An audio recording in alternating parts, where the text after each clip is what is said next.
What's up everybody, welcome back to episode 7, building an app with ChatGPT and Flutter. When we left off, we had just finished the design for our in-game GUI, and our next step is to add the login screen, which will be our final design step for our app. Since we've used Flutter to build our app, which is a Google service, we're going to stay consistent and use a Google service for our login screen as well. The service we're going to use from Google for this is called Firebase. Firebase is an app development platform from Google that offers services like cloud storage, databasing, and even machine learning that help us build the back end for our application. But the service that we're interested in for our purpose today is the authentication service. We're going to use Firebase Authentication to allow our users to create accounts using their email address and a password, and then be able to log into our app using those credentials. This might seem excessive since our app only has like 2 screens, but adding authentication now will give us the option to add a lot more features to scale our app in the future.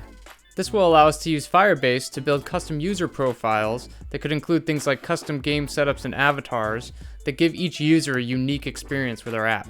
And we could even go as far as to build custom themes that would allow our users to choose different background images or different colors within the app too. Essentially, there are tons and tons of features that we could add using Firebase, but first things first, we need to get our users connected.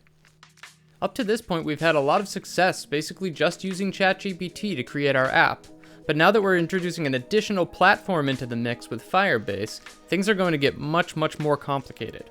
The biggest challenge we face is that Firebase has been updated consistently over the past couple of years, and ChatGPT's knowledge sort of ends in 2021. So this means that ChatGPT isn't really up to speed with all the features and methods for implementing Firebase current day. As we see when we ask ChatGPT how to implement Firebase, it actually defers us to the Firebase documentation to follow those steps on setting up our Firebase project.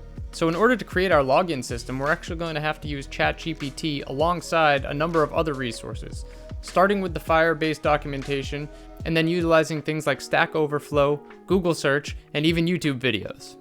As we start diving into Firebase, we'll find that setting up a project is actually pretty easy at the start, and it's even free if you're using the Spark plan. But when it comes to actually getting our app connected to Firebase, it becomes a lot more complicated.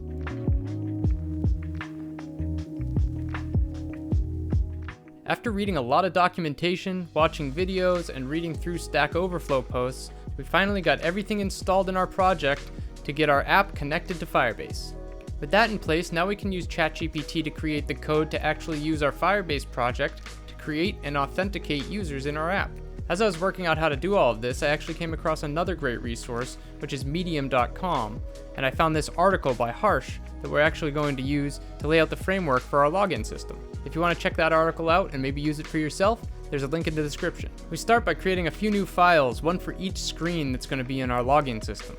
Then we create the functional code for each screen for things like the email address and password and the buttons to log in or to register a new account, and those authenticate to Firebase. Once we put all those functional pieces together, now we can test by creating the user and using it to log in.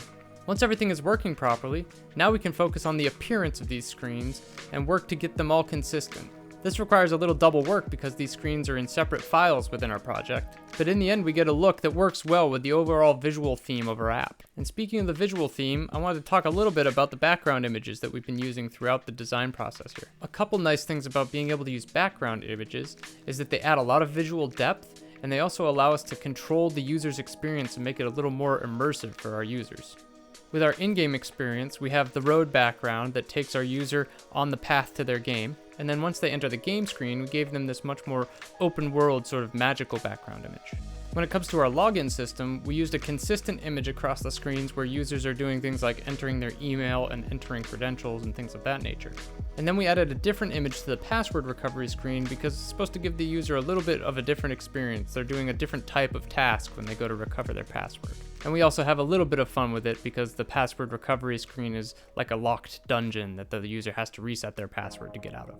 So with all the functionality tested and the appearance dialed in just the way we want it, that brings us to the end of our design build phase for our app. In our next episode, we'll figure out how to finalize our Flutter project into an Android app bundle that we can then deploy to the Google Play Store. If you've enjoyed this episode, please consider giving it a thumbs up. If you'd like to be notified for the next episode, please consider subscribing. And if you've missed any of the past episodes, there's a link in the description to the series playlist. But for now, I hope you've enjoyed the series so far. Thank you for watching, and I'll catch you soon.